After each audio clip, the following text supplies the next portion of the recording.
नमस्कार श्रोतेहो. आज आपण ऐकणार आहोत स्वप्नवेध ह्या कथा मालिकेचा अंतिम भाग. तत्पूर्वी ह्या चॅनलवर नवीन आले असाल किंवा अजूनपर्यंत चॅनलला सबस्क्राईब केलं नसेल तर बेल आयकॉनवर क्लिक करून अवश्य सबस्क्राईब करा, म्हणजे नवीन काही साहित्य अपलोड झालं तर त्याचे नोटिफिकेशन आपणास मिळेल. तुम्हाला तुमची स्वलिखित कथा या माध्यमातून लोकांपर्यंत पोहोचवायची असेल तर डिस्क्रिप्शन बॉक्समध्ये ईमेल आयडी दिलेला आहे, त्यावर संपर्क करा. चला तर मग ऐकूया स्वप्नवेध ह्या कथा मालिकेचा अंतिम भाग. मध्ये 2-3 दिवस माझी आणि स्वप्नीलची भेट होऊ शकली नाही. रविवारी सकाळी स्वप्नील आणि मी खडकवासल्याला जाण्याचं ठरवले. त्याला नताशाची आठवण आली की तो एकटाच जायचा. ह्यावेळी त्याने मला चल म्हटलं. तिथे त्याने मला नताशाबद्दलच्या आठवणी आणि त्याला पडलेल्या स्वप्नाबद्दल सांगायला सुरुवात केली. स्वप्नील, मी आणि नताशा 8वीपासून एकाच वर्गात होतो. हळूहळू आमची मैत्री प्रेमात बदलली. त्यामुळे जेव्हा मी 11वी तिकडे पुण्यात आलो, तिने पण इकडे हट्टाने ॲडमिशन घेतली. आमच्या भेटीगाठी वाढल्या. काही महिन्यानंतर ती फार अपसेट असायची. मला भेटणे देखील टाळू लागली. मी एकदा ठरवले की आज आपण तिला विचारूच. आम्ही दोघे रविवारी सिंहगडावर गेलो. खूप छान वातावरण होते. ऑगस्ट महिना होता. पावसाची हलकी हलकी भुरभुर सुरू होती. मी नताशाला बोलकं करण्याचा बराच प्रयत्न करत होतो. मी म्हणालो, नताशा, रिझल्टमुळे डिप्रेशन आलंय का? तू आजकाल भेटत सुद्धा नाही. भेटली तर ग्रुपमध्येच भेटते आणि माझ्याशी तुटक वागते. तुला आता माझा कंटाळा आला असेल तर तसे सांग, मग नाही मी कधीच भेटणार आणि बोलणार. ह्यावर तिला रडू आले. तिने सांगायला सुरुवात केली, स्वप्नील, विक्रमचे मित्र मला त्रास द्यायला इथे पुण्यात आले आहे. ते मला धमकवता आहेत की मी तुझ्याशी संबंध तोडून टाकावा, अन्यथा ते तुला मारून टाकतील. मी नताशाला म्हणालो, माझी नको काळजी करू. आपण असल्या धमक्यांना भीक घालायची नाही.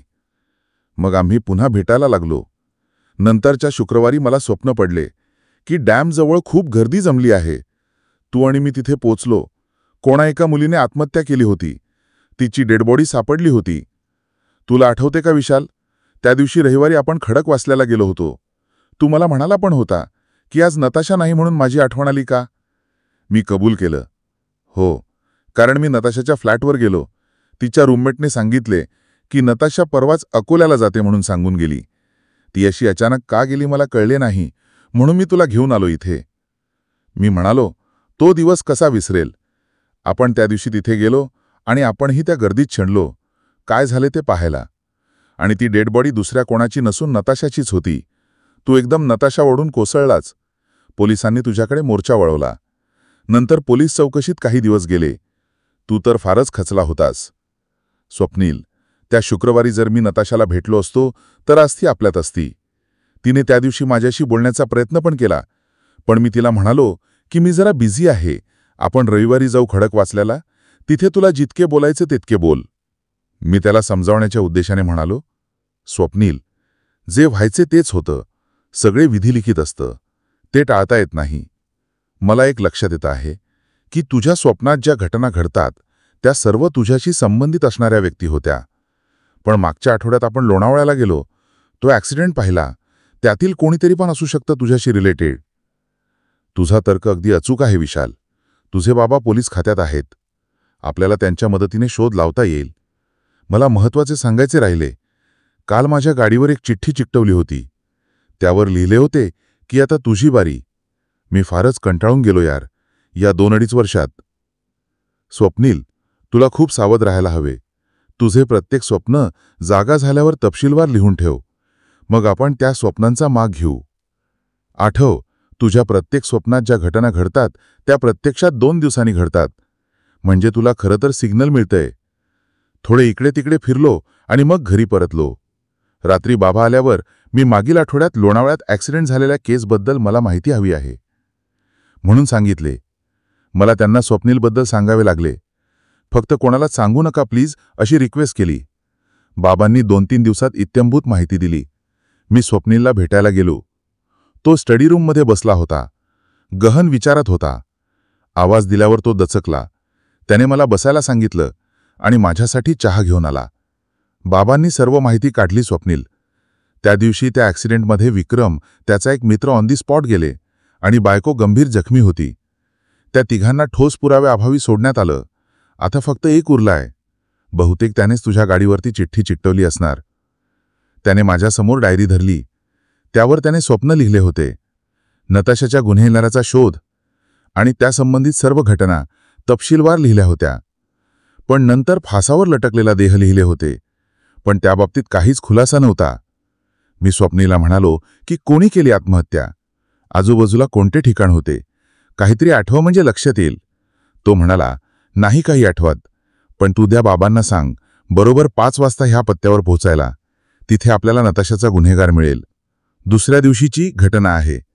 जवळपास 30 वर्षाचा माणूस आमच्यावर नजर ठेवून होता. आम्ही कॉलेजमधून निघालो तसा तो पाठलाग करत होता. आमच्या लक्षात येतच आम्ही बाईक निर्जन ठिकाणी नेली आणि थांबवणार तितक्यात त्याने आमच्या बाईकला ठोस देऊन पाडले. आम्ही उठून त्याच्यावर धावलो. त्याच्या हातावर नताशा गोंदवले होते. तितक्यात बाबा एका कॉन्स्टेबलला घेऊन बरोबर 5 वाजता पोहोचले आणि त्याला पकडले. मी घरी आलो. रात्री बाबा घरी आले. ते स्वप्नीलबद्दल भरभरून बोलत होते. त्यांच्या मते स्वप्नात घडणाऱ्या घटना दिसणे म्हणजे गॉड गिफ्टच आहे. ते गमतीने म्हणाले, आम्हाला जर असे स्वप्न पडायला लागले तर गुन्हे होण्याचे प्रमाण फार कमी होईल. त्यांना मी स्वप्नीलला कधीपासून स्वप्न दिसायला लागले त्या सर्व गोष्टी सांगितल्या. मी बाबांना त्या गुन्हेगाराने काही कबूल केले का विचारले. त्यावर ते म्हणाले, अजून तरी नाही. उद्या पोलिसी खाक्या दाखवला की सांगेल सगळे. हट्टाकट्टा दिसत असला तरी थोडा घाबरट आहे. गुन्हा कबूल करायला वेळ नाही घेणार. मी विचार करत होतो की स्वप्नीलने लिहिलेल्या तारखेप्रमाणे 2 दिवसात बरोबर गुन्हेगाराचा शोध लागला होता. म्हणजे फासावरील मृतदेह ही घटना उद्या घडणारी आहे. आता त्या बाबतीत त्याने मागचे पुढचे काहीच लिहिले नाही. त्याचा वेध कसा घेणार? दुसऱ्या दिवशी स्वप्नील कॉलेजला आला नाही, म्हणून मी 4 वाजता कॉलेज आटोपून त्याच्या घरी गेलो. त्याच्या घरासमोर बरीच गर्दी दिसत होते. मी गर्दीतून वाट काढत आत जाण्याचा प्रयत्न करत होतो. एका पोलिसाने अडवले, पण लगेच दुसऱ्याने त्याला सांगितले की आपल्या कुलकर्णी साहेबांचा मुलगा आहे आणि स्वप्नीलचा मित्र. मी घरात गेलो. बाबा चौकशी करत होते, स्वप्नीलच्या वडिलांजवळ बसून. स्वप्नीलची बॉडी जमिनीवर ठेवली होती. मी हे दृश्य पाहून चक्र येऊन पडलो. स्वप्नीलने सुसाईड नोट लिहिली होती. त्यात त्याने लिहिले होते की कोणालाही दोषी धरू नये. नताशाच्या जाण्यासाठी तो स्वतःला जबाबदार धरत होता. आठवडा लोटल्यावर बाबांनी मला सांगितले, त्या दिवशी स्वप्नील आला होता पोलीस स्टेशनला. त्याला मी सांगितले की निखिलने गुन्हा कबूल केला आहे. निखिलने सांगितले की विक्रमने जेव्हा नताशांना त्रास द्यायचा सांगितला तेव्हा तिला पाहून तो तिच्या प्रेमात पडला. त्याने हर प्रकारे तिला मिळवण्याचा प्रयत्न केला. तो एक गुन्हेगार आणि 10-12 वर्षांनी मोठा. नंतर ती पुण्यात आली. निखिल पण इकडे 5-6 महिन्यात तिचा शोध घेत पुण्यात आला. त्याने हातावर तिचे नाव पण गोंधवून घेतले. पण नताशा एक संस्कारी मुलगी होती. ती या मानसिक जाचातून जात होती. त्यामुळे ती 12वीला अगदी जेमतेम मार्कांनी पास झाली. नंतर ती मानत नाही म्हणून तिची गुरुवारच्या दिवशी भाऊ चौकात छेड काढली. तिला ते सहन झालं नाही. तिने मैत्रिणीला अकोल्याला परत जाते म्हणून सांगितलं आणि रविवारी खडकवासल्याला तिचा मृतदेह मिळाला. माझ्या लक्षात आलं की शुक्रवारी तिला स्वप्नीलला हेच सांगायचं असेल बहुतेक, म्हणून त्याने स्वतःच दोषी समजून आत्महत्या केली. नाही घेता आला ह्या स्वप्नाचा वेध आणि आता स्वप्नील पण नाही राहिला. मला स्वतःला सावरायला खूप दिवस गेले. तर स्वप्नीलच्या आईवडिलांचे काय? मी त्यांचा स्वप्नील तर नाही होऊ शकणार, पण मुलगा होण्याचा नक्कीच प्रयत्न करेन. श्रोतेहो, तुम्हाला ही काल्पनिक कथा कशी वाटली ते कॉमेंट करून नक्की सांगा. धन्यवाद. जय हिंद, जय महाराष्ट्र.